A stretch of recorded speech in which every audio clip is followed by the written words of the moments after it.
He was called the Professor.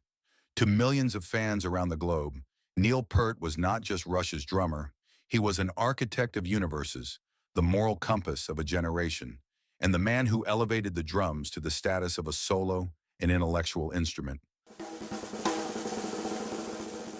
But behind that wall of drums and cymbals that rotated 360 degrees on stage, there was a deeply reserved man, someone who despised the cult of personality, who preferred the solitude of a dusty road to the glare of the spotlight, and who faced tragedies that would destroy any ordinary person. Neil Peart was not born a master. He built himself.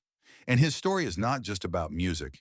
It is about the relentless pursuit of excellence and the courage to start over from scratch, even when the world tells you that you have already reached the top.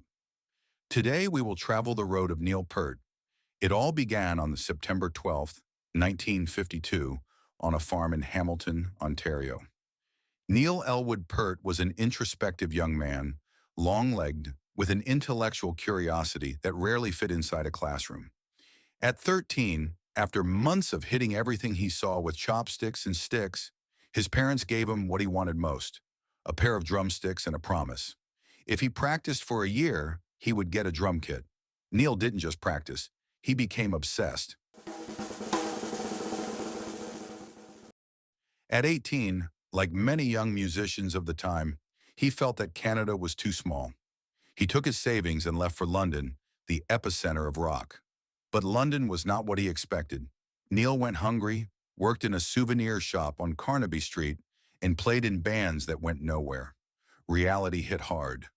Disillusioned, he returned to Canada to work with his father selling tractor parts. For the young Neil, the dream of music seemed to have ended before it had even begun. But destiny, as he would later write in his lyrics, has a strange way of revealing itself. July 1974.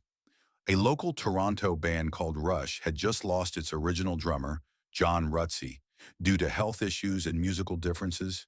They had an American tour scheduled and no drummer. Geddy Lee and Alex Lifeson were auditioning musicians when a beat-up Chevrolet pulled up to the studio. Out stepped a tall, skinny guy wearing short shorts and carrying his drums in cardboard boxes. Alex Lifeson remembers thinking, "Who is this strange guy?" But then Neil sat down and started to play. Geddy Lee describes that moment as an explosion. Neil didn't just play the notes, he attacked them with mathematical precision and controlled fury unlike anything they had ever seen. Right there, Rush stopped being a blues rock band and became something new. Beyond his musical talent, Neil brought something vital, an entire library in his head. He became the band's main lyricist. While other rock bands sang about parties, Neil wrote about philosophy, science fiction, free will, and the human condition. He gave Rush a cerebral soul. The following years were a meteoric rise. With the album 2112, Rush defied their record label, which wanted something more commercial, and delivered a 20-minute rock opera. It was a massive success that gave them total creative freedom. Neil Peart became the drummer's drummer. Albums like A Farewell to Kings, Hemispheres, and the iconic moving pictures cemented his place on the Mount Olympus of rock. Tom Sawyer became his calling card, with a drum solo every young musician tried to replicate. But what made Neil unique was his refusal to stagnate.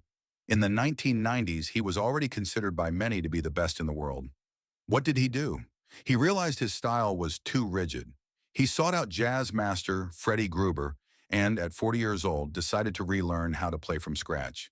He changed how he held the sticks, his seat position, and pursued swing. That intellectual humility was Neil's trademark, always a student, never just a master. In 1997, Neil Peart's life was shattered.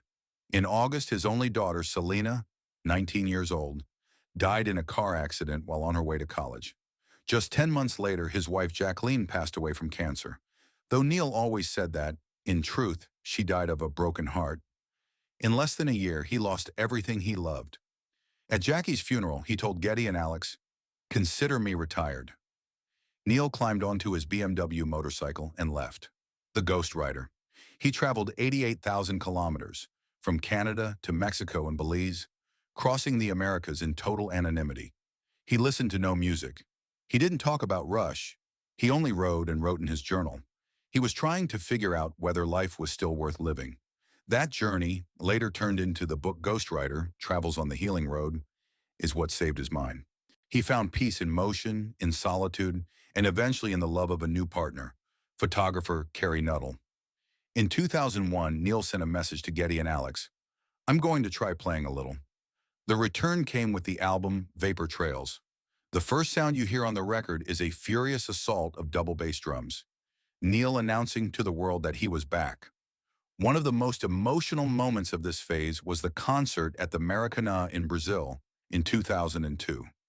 Neil was stunned by the energy of the Brazilian crowd, who sang along even to the drum solos.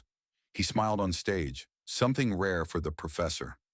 The final phase of his career was triumphant.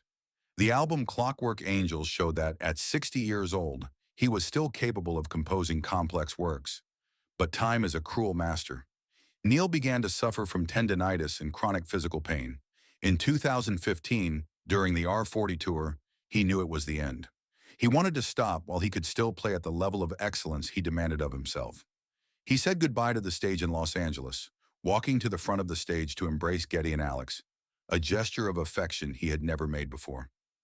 What the world didn't know was that shortly after retiring, Neil was diagnosed with glioblastoma, an aggressive form of brain cancer. For 3.5 years, he kept the illness private, surrounded only by family and close friends. He wanted privacy, far from public pity. On January 10, 2020, the news arrived. Neil Peart had passed away. The music world stood still. It wasn't just the loss of a drummer. It was the end of an era of artistic integrity.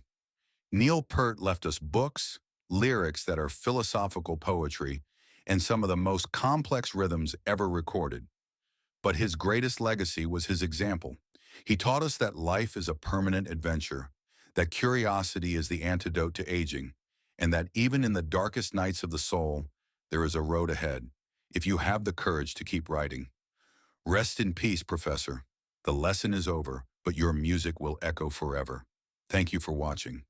If you enjoyed it, leave a like and subscribe for more stories like this.